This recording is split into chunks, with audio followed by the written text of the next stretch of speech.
It started with a dare. 5 teenagers, Mia, Alex, Jordan, Lily, and Nate, had heard the rumors for years.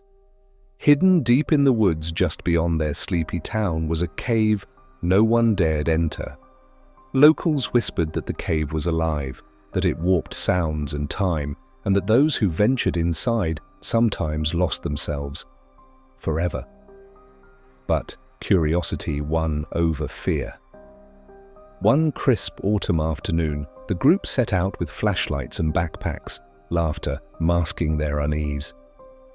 The entrance to the cave yawned wide, dark and jagged like a broken tooth in the forest floor.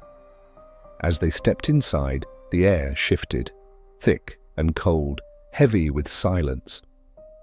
The only sound was the crunch of their footsteps against gravel. At first, everything seemed normal. Their voices echoed softly as they called to one another, but soon the echoes twisted. Words stretched and warped, drifting back to them slower and deeper, like the cave was thinking. "Hello?" Mia's voice bounced off the walls, returning as a drawn-out, haunting "Hilu." The deeper they went, the more disorienting it became. Shadows writhed along the jagged rock, stretching and pulsing as if breathing. The teens felt an odd lightness in their heads, like the world was softening at the edges. Alex laughed nervously, shining his flashlight around. "This is just a cave, guys. Nothing spooky here." But then the whispers started, faint at first, barely audible, voices murmuring from the dark, calling their names, begging, "Stay with us. Stay forever." The air grew thick, and colors around them blurred and melted. The rocks glowed faintly with strange, swirling patterns, iridescent blues and purples that pulsed in time with their quickening heartbeats. Mia blinked, and suddenly the cave seemed endless. The walls stretched farther than they should, twisting and turning back on themselves like a labyrinth. Jordan reached out to touch the walls, and his fingers seemed to sink into the stone like it was soft clay. The others felt the same, reality bending and shifting beneath their skin.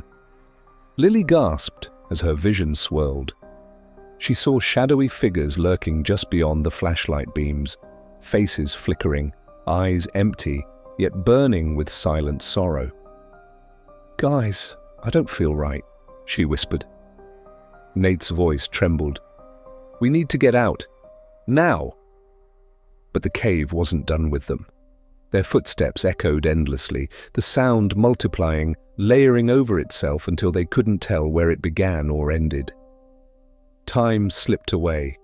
Minutes stretched into hours, or maybe seconds, no one could say.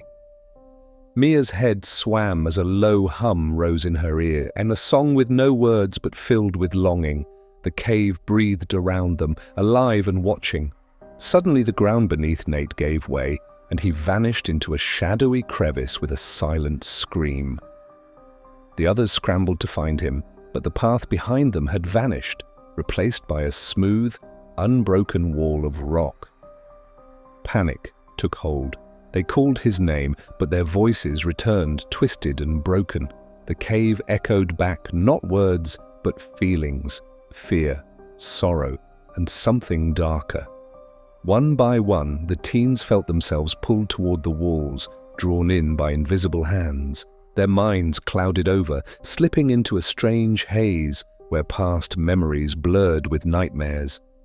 Mia tried to resist, but the cave whispered promises of escape, of reunion, of never being alone again. Her flashlight flickered and died. The swirling colors enveloped her, a comforting darkness that swallowed her whole. When she awoke, she was alone at the cave's entrance. The woods around her were silent and still, the sky gray and empty. Behind her, the cave yawned shut, as if it had never existed. The forest was still, the sky gray and empty. She ran back to town, desperate to find Alex, Jordan, Lily, and Nate. But something was wrong. No one knew their names. No one remembered the group of teenagers who had gone into the forest. Even Mia's own family looked at her with confusion, as if she were a stranger. Had her friends ever been real? Or had the cave trapped her in a hallucination so deep she lost grip on what was true? Some nights, Mia swears she hears whispers calling her back, faint echoes of voices that may or may not exist. And the cave?